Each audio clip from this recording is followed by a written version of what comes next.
C'est un tableau consternant de ce qui est en train de se passer aujourd'hui, c'est-à-dire en fait un dérèglement hormonal généralisé à cause des médicaments, à cause des produits chimiques. C'est un dérèglement général qui touche aussi bien les humains que la faune. Et c'est un dérèglement qui a commencé déjà depuis les années 60. Donc il y a déjà eu des alertes qui ont été lancées dans les années 60. Normalement, on ne devrait pas être dans cet état. On est dans une situation de santé qui est complètement dégradée. Avec l'augmentation des maladies de longue durée, des maladies de civilisation, des maladies chroniques.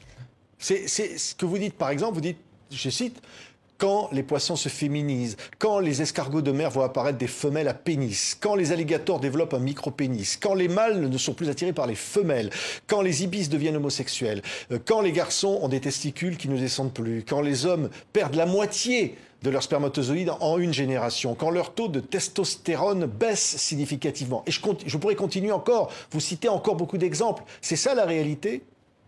C'est ce qui a été observé et tout ce qui est écrit dans le livre est écrit à partir d'études scientifiques qui ont été menées.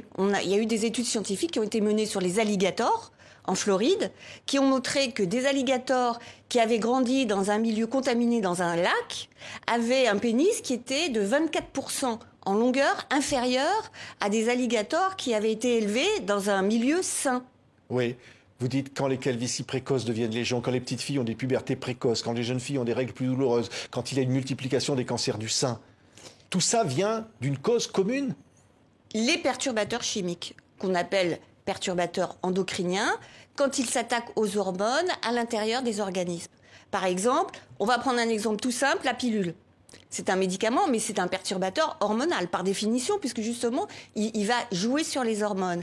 Eh bien, la pilule, les femmes le savent pas toujours, mais c'est un cancérigène, classé officiellement cancérigène par l'OMS, avec 38% de cancer du sein en plus quand on est sous pilule. Oui, alors plein de choses. Vous parlez pourquoi les huîtres ne se reproduisent plus dans le bassin d'Arcachon. Vous dites qu'il y a des produits pour traiter les bateaux qui polluent la mer et qui causent cela. Mais au fond, on a envie de vous dire, ça se voit chez les animaux.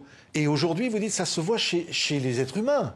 Oui, donc ça s'est vu chez les animaux, ça a commencé par les escargots de mer, après ça a été les poissons, on a vu que les poissons mâles commençaient à porter des œufs, ça s'est vu chez les grenouilles, on a vu que les grenouilles devenaient hermaphrodites, avec à la fois un testicule et un ovaire, ce qui est totalement aberrant, on a vu ça chez les alligators, les femelles alligators ont commencé à avoir des ovaires qui ressemblent un peu aux ovaires polykystiques qu'on retrouve aujourd'hui chez les femmes. Et on a ensuite constaté chez les hommes que, par exemple, le taux de spermatozoïdes avait diminué et on a même dosé... Oui. Vous montrez votre tableau, on voit, alors vous montrez le plus haut, voilà, exactement. Voilà. Donc 70% de moins de concentration de spermatozoïdes en 3 générations. Oui, donc cancer du sein, de la prostate qui explose, des couples qui ont du mal à procréer, les obèses qui se multiplient, dites-vous, le nombre de diabétiques, l'autisme qui se développe, tout ça est lié. Alors concrètement, Corinne Lalo, qu'est-ce qui amène cette véritable catastrophe sanitaire? Quels sont les produits qui sont en cause? Alors les produits, moi je les ai regroupés en 6 familles, hein, mais principalement les pesticides, les médicaments ainsi que les additifs alimentaires. Donc les médicaments, beaucoup de médicaments sont féminisants pour les hommes. Vous avez aussi tout ce qui est plastique. Dans les plastiques, il y a le bisphénol A pour les plastiques souples et pour les plastiques durs et les phtalates pour les plastiques souples. Donc les plastiques sont aussi perturbateurs hormonaux et féminisants. Oui. Vous avez les perfluorés, donc au fluor, c'est ce qu'on met par exemple dans les poêles, dans les cuisines, c'est ce qui est anti-adhésif. Et les retardateurs de flamme bromés, les polybromés, alors ce sont des produits qu'on met dans les tissus, dans les canapés, dans les rideaux, même quelquefois dans les habits. Et puis vous avez aussi les parabènes qu'on utilise comme conservateurs dans les cosmétiques. Donc tous ces produits sont des produits qui vont jouer sur les hormones et qui vont à la fois féminiser les hommes, hyper féminiser les femmes et produire des maladies hormonales sur la thyroïde, sur le pancréas, du diabète, de l'obésité. Hyper féminiser les femmes, dites-vous ? Alors, ça peut à la fois, alors ça dépend aussi des organismes, mais ça peut à la fois soit hyper féminiser les femmes, soit les masculiniser. Et ça dépendra de à quel moment elles ont pu avoir une contamination. Et le plus important, ce sera la contamination des fœtus dans le ventre des mères. Oui, parce que vous dites que pendant la grossesse, c'est le moment crucial. Alors, vous citez des médicaments classiques, courants de la vie quotidienne, qui peuvent provoquer des malformations chez les enfants, notamment des micropénis. Notamment des micropénis chez les petits garçons. Et la période du fœtus est fondamentale. C'est là que tout se passe. C'est pour ça que les femmes qui portent un enfant doivent être averties qu'elles ne doivent prendre aucun médicament, y compris des médicaments qui peuvent paraître anodins, mais surtout ceux-là. Par exemple, du paracétamol, à savoir du Doliprane. Le paracétamol, il a été prouvé que le paracétamol féminise les petits garçons lorsque la maman en prend quand elle est enceinte du petit garçon. Et les femmes françaises sont 70% à prendre du paracétamol quand elles sont enceintes, alors que par exemple les Danoises ont été mises au courant qu'elles ne doivent pas le faire, donc elles ne le font pas. C'est un véritable scandale, tout ce que vous nous révélez là, parce qu'au fond, on devrait être informé de ces situations-là. Pourquoi on ne l'est pas ? Il y a un manque d'information, parce que pourquoi en France on n'informe pas les femmes enceintes alors qu'au Danemark ils le font ? C'est très inquiétant, parce que justement, c'est au moment de la grossesse que tout se joue, parce que vous fabriquez dans le ventre de la mère des maladies qui se développeront à l'âge adulte. Donc c'est ce qu'on appelle les maladies d'origine fétale. C'est-à-dire que si votre maman, à un moment crucial de la grossesse, au moment par exemple où se fait la différenciation sexuelle, dans le ventre de la mère, si à ce moment-là, elle est imprégnée de produits chimiques, la différenciation sexuelle se fera pas de la même façon. Oui, et dérèglement hormonal, vous dites, obésité, dépression, diabète. Diabète. Oui. L'obésité et le diabète a explosé. A priori, on ne relie pas le diabète avec les perturbateurs endocriniens, les perturbateurs hormonaux.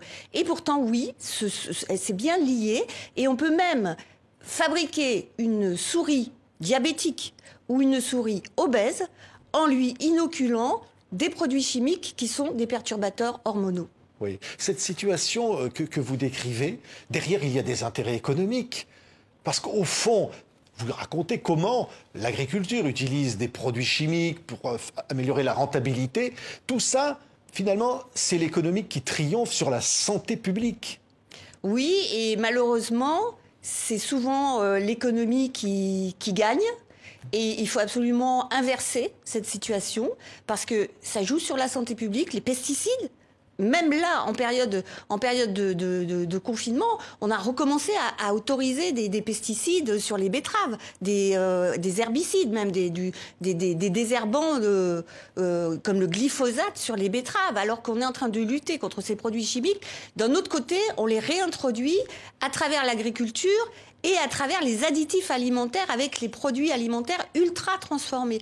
Donc il faut vraiment prendre conscience qu'il faut une révolution si on ne veut pas aller vers une disparition des espèces. Parce que les insectes ont déjà énormément disparu, les oiseaux, il y a beaucoup, certains batraciens, beaucoup de batraciens disparaissent, et on dit « Oh, c'est la faute, t'as pas de chance ». Non, c'est la faute à beaucoup de produits chimiques qui sont déversés dans la nature et qui agissent de façon chronique, non pas aiguë pour tuer les grenouilles, mais chronique en les empêchant de se reproduire normalement. Oui, oui. Le vaccin anti-Covid, évidemment, on parle du bénéfice-risque. On dit, effectivement, le Covid tue tous les jours. Vous dites aussi que le vaccin est un perturbateur hormonal ? Le vaccin anti-Covid de Pfizer ou Moderna, selon les textes même fournis par les laboratoires aux agences régulatrices comme l'EMA, l'Agence du médicament européenne, ils disent eux-mêmes que normalement, la protéine spike qui est produite à partir du vaccin par le corps lui-même, normalement, elle doit plus ou moins rester à l'endroit de l'injection du vaccin. Mais en fait, on la retrouve partout dans les organes. On la retrouve dans le cerveau et on la retrouve dans le foie. On les retrouve également, et c'est là où il y a un effet hormonal, dans les ovaires et dans les testicules. Et dans les ovaires, ça a un effet délétère sur la formation des follicules et des ovules. Donc il serait dangereux de vacciner des enfants, selon vous, Corinne Lallot ? De toute façon, on est toujours dans un produit qui est expérimental. c'est un produit qui est en phase d'essai clinique. Donc, en matière d'essais cliniques, il faut être très très prudent. Les essais cliniques ne seront finis qu'en 2023. Donc il faut une extrême prudence avec un produit qui est expérimental. On n'utilise pas dans une vaccination de masse un produit qui est expérimental. Ça n'a jamais été fait. C'est aberrant. Oui. Vous dites, au-delà de tout cela, qu'est-ce qu'il faudrait faire? On peut changer son mode de vie? Ne plus prendre de médicaments quotidiens, se nourrir de produits exclusivement vérifiés, c'est très compliqué finalement. Oui.